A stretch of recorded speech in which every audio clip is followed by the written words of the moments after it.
Assalamualaikum warahmatullahi wabarakatuh. Perkenalkan, nama saya Husain Najib Muzaffar.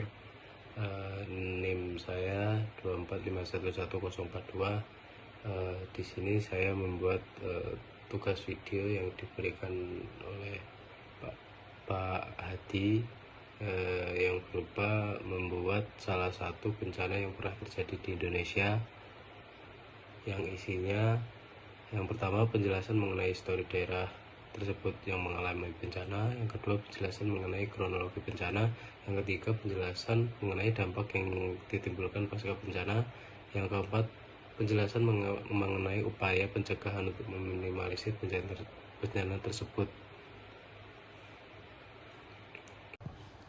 Oke, di sini saya akan menjelaskan PPT yang telah saya buat mengenai gempa dan tsunami Palu pada 2018.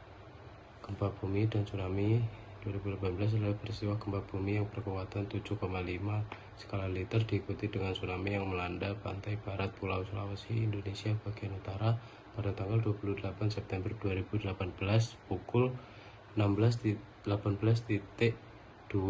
waktu Indonesia bagian tengah. Pusat gempa berada di 26 km utara Donggala dan 80 km barat laut Kota Palu dengan kedalaman 20 km. Kemudian latar belakang bencana yang berlokasi Pulau Sulawesi terletak di sepanjang cincin api Pasifik, zona kegempaan yang dikenal tinggi di dunia. Di Sulawesi Tengah terletak pada 3 lempeng tektonik utama, yaitu lempeng Sunda, lempeng Indo-Australia, dan lempeng Laut Banda. Kemudian sejarah. Sesar Palu Koro menjadi penyebab utama gempa bumi 28 September 2018 pada tahun 2017. Sebuah penelitian mengakui patahan ini mewakili resiko seismik terbesar di Indonesia bagian timur. Lanjut, kemudian kronologi terjadinya gempa dan tsunami. Guncangan gempa bumi dilaporkan telah dirasakan cukup kuat di sebagian besar provinsi Sulawesi Tengah, Sulawesi Barat, dan sebagian Kalimantan Timur. Guncangan terkuat dirasakan di beberapa wilayah Kota Palu. Gempa bumi ini dinyatakan berpotensi tsunami oleh BMKG sehingga dikeluarkan peringatan dini tsunami untuk wilayah pesisir pantai Kabupaten Donggala, Kota Palu, dan sebagai pesisir utama Kabupaten Mamuju. Tsunami diprediksi memiliki ketinggian 0,5 sampai 3 meter pada pukul 16.22 waktu Indonesia Tengah. Lanjut, kemudian dampak bencana terhadap masyarakat. Yang pertama, jumlah korban. Terakhir, menurut Jakarta Post, korban tewas mencapai 4.340 orang. Hampir separuh korban jiwa, yakni 2.141 orang, terjadi di Kota Palu yang merupakan wilayah terdampak gempa dan tsunami terparah. Sedangkan Kabupaten Sigi sebanyak 289 orang, Kabupaten Donggala 1.700 orang, dan sebanyak 667 orang dinyatakan hilang. Sementara itu korban yang mengungsi sebanyak 82.775 orang. Yang kedua, kerusakan infrastruktur. Sebagai akibat dari guncangan gempa ini, Hotel Roa-Roa yang berada di Jalan Patimura, Palu, dan juga Rumah Sakit Aruntapura di Jalan Kakung yang berlantai 4 juga roboh. Mal terbesar di Palu, Mal Tatura, juga roboh. Yang ketiga, dampak sosial dan ekonomi. Ini disebabkan oleh karena mereka tidak mendapatkan akses listrik. Ada beberapa jaringan telekomunikasi dari Palu ke Santiki, Mamuju, dan Poso terputus akibat gempa bumi.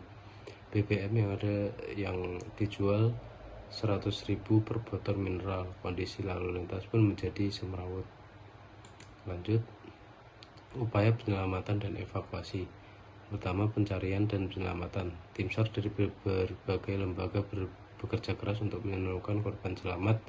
Menurut laporan Anadolu Agensi Indonesia, sebanyak 32 relawan dengan spesifikasi evaluasi, logistik, pertolongan pertama, perawat, sanitasi air dan kesehatan, posko, dan dapur umum.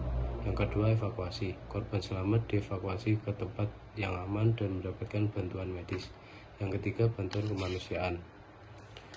Di luar bantuan dalam negeri, Joko juga mulai membuka keran bantuan dari luar negeri. Sudah ada 18 negara yang mulai menawarkan diri, termasuk Arab Saudi, Amerika Serikat, dan Prancis. Menurut Menko Polhukam Wiranto, termasuk negara ASEAN mulai menawarkan diri. Kemudian peran pemerintah dan organisasi kemanusiaan. Pemerintah Indonesia memberikan bantuan dan dukungan untuk pemulihan dan rekonstruksi. Lebih dari itu, pemerintah Kota Palu memerintahkan minimarket seperti Alfamart dan Indomaret untuk membuka tokonya dan dibayarkan oleh pemerintah. Kedua, organisasi kemanusiaan. Pusat Koordinasi Bantuan Kemanusiaan ASEAN dalam penanggulangan bencana AHA Center untuk pembangunan tempat penampungan sementara bagi penyintas. Kemudian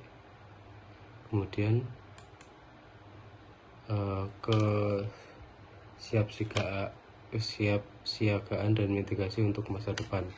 Yang pertama, peningkatan infrastruktur